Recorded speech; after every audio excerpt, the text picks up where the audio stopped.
Right, our final talk for this session is by Anton Samoylov, Multifunctional Nanofiber Reinforcement of Perovskite Solar Cells for Resilience in Space.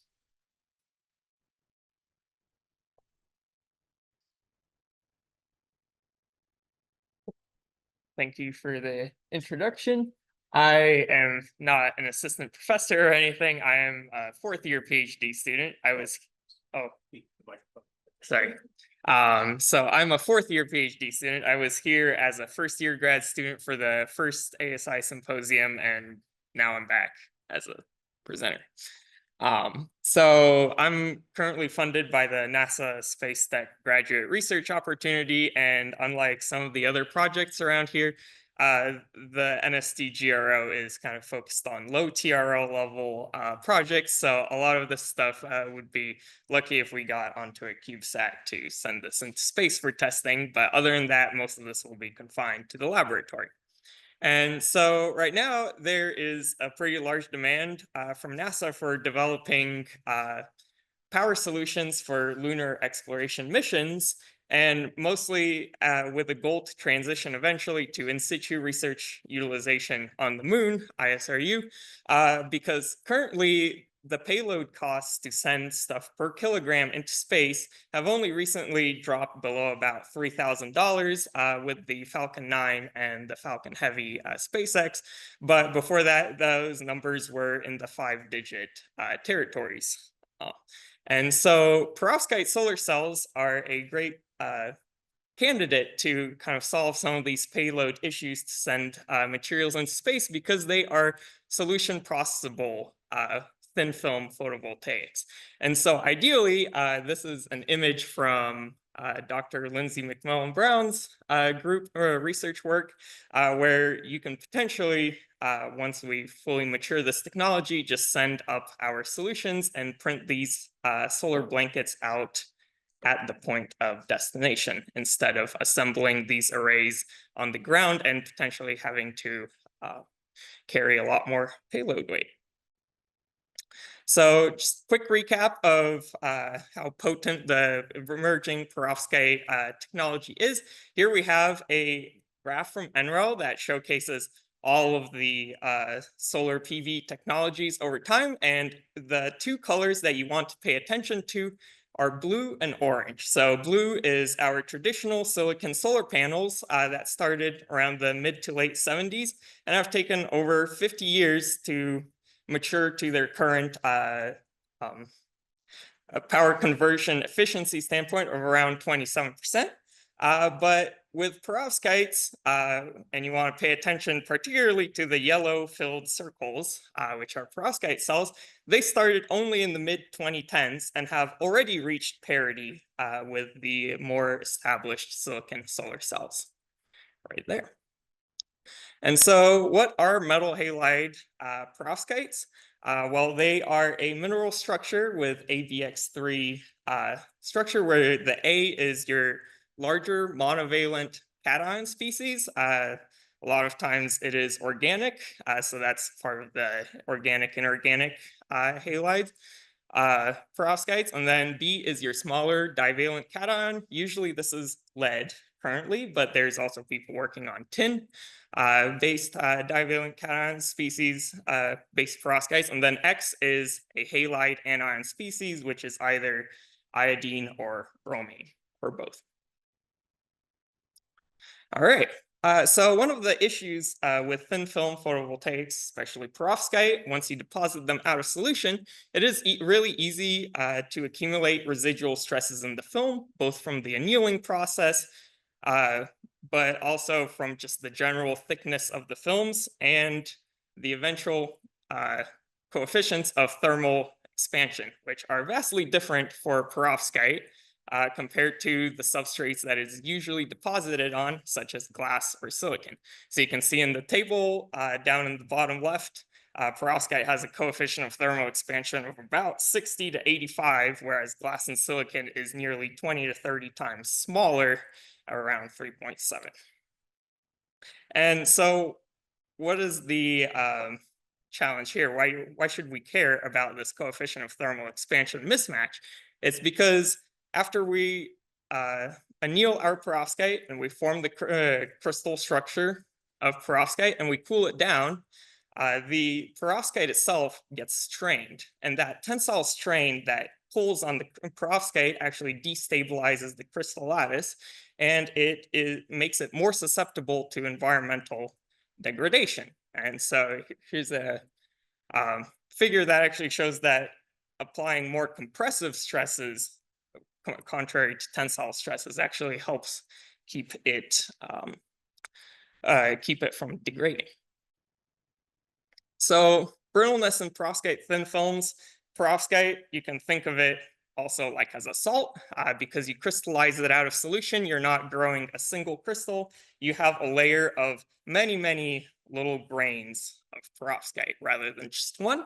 And so it is very easy to fracture as a result of its brittleness, and the fracture induces a loss of ohmic contact, so therefore you don't get electric charge passing through your perovskite, but it also opens it up to potential cation egress. So a lot of the organics that are within the perovskite crystal love to diffuse out of the perovskite and lead to degraded perovskite, which is just lead iodide usually, and also allows other unwanted materials to come into your perovskite, such as on Earth, you would have water, but in space, you wouldn't, ideally.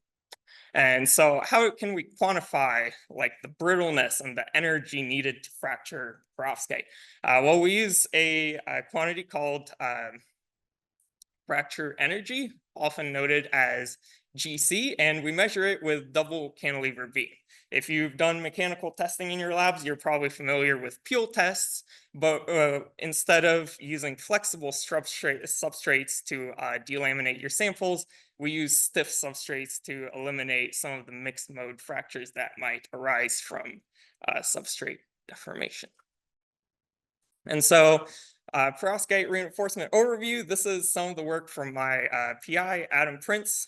He and another worker in his lab, they've lithographed these honeycomb type structures and then made miniature perovskite solar cells in each of these honeycomb spaces to try and reinforce the perovskite from in-planar delamination, since these honeycombs would provide the vertical strength necessary to prevent easy delamination. But etching out each of these honeycombs is a very time-intensive process, and since they go top to bottom from the cell, you are removing potential active layer volume, and instead you just have parasitic absorbance due to these honeycomb walls. So as you can see here in the figure, your JV curves and your power conversion efficiency, PCE, steadily decreases with increasing honeycomb wall thickness. So how about a faster approach to reinforce perovskite?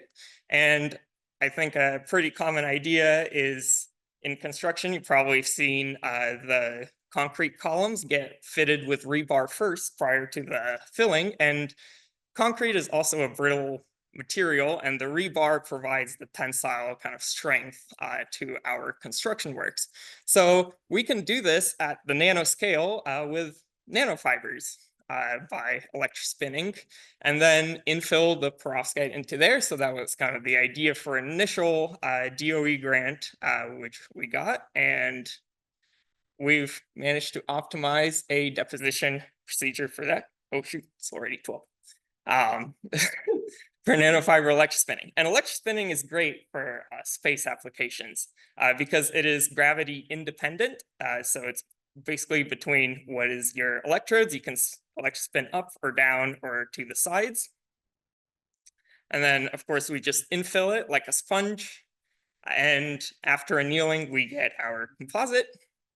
So this is what it looks like with a cross-sectional SEM.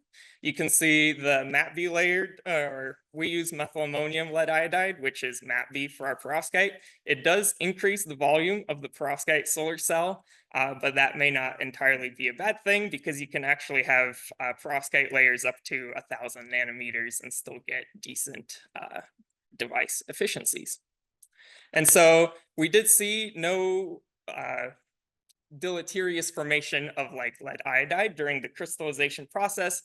We've been coordinating trips to get beamline time to do GWAX and other more in situ crystallization studies of this rather than simple post fabrication XRD. And then also we have some photoluminescence graphs that currently suggest that the nanofibers actually passivate the perovskite with increased carrier lifetimes. As you can see here with the red curve, it is decays a lot slower than the black pristine curve. And with steady state photoluminescence, we also get a lot higher emission from the nanocomposites. And then, of course, fracture energy. This is the big one that everybody's been that we've been advertising the benefits of to everyone. We get a 5-fold increase at least in the fracture energy. The graph is with a 95% confidence interval, which we thought would be a better statistical measure since the DCV experiments can induce quite a large standard deviation. All right, and then what everybody cares about always is solar cell performance. Solar cell performance, we found reasonable parity, probably due to the increased thickness of our photo-absorbing layer, but we also thought, what if the nanofibers actually help with some of the photon management with light scattering? So we've teamed up with Professor Ewan McLeod and his student, Kenneth Long, who's probably graduated by now with how long this project took.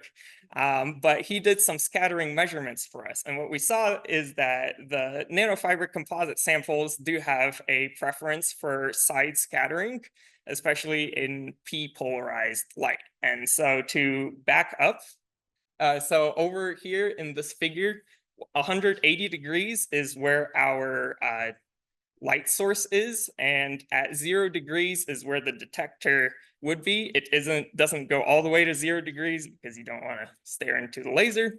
But what that shows is that there is a lot more forward scattering rather than back scattered light, but there is a pretty large increase in the side scattering, which we've confirmed via one of my computational colleagues, Patrick J. Lohr, who's done some MATLAB simulations to verify that indeed, with simulating normalized incidental light to very idealized parallel nanofibers in MATV perovskite, we do see an increase in side scattered light and specifically in p-polarized light, which we've compared at the X spot where the red X is marked and found that there's about 13 times as much side scattering with p-polarized light.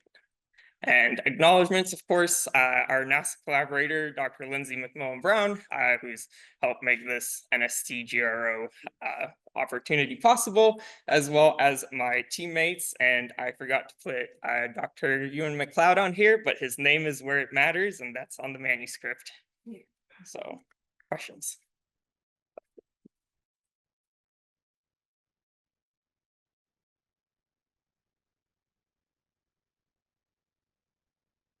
Any questions? So what scale are you actually working on right now? Our perovskite devices are 2 by 2 centimeters. We have a like in the lab in general, we have capability to print perovskite at like around 2 by 3 inches. But for me personally, I'm still at the 1 inch square scale.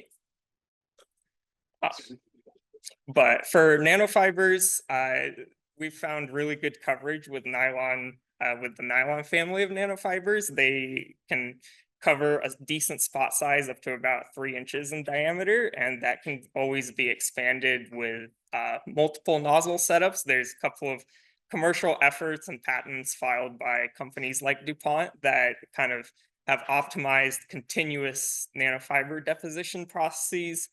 And you can also increase homogeneity of the film with stuff like rolling drums that make sure that the nanofibers are deposited across large areas.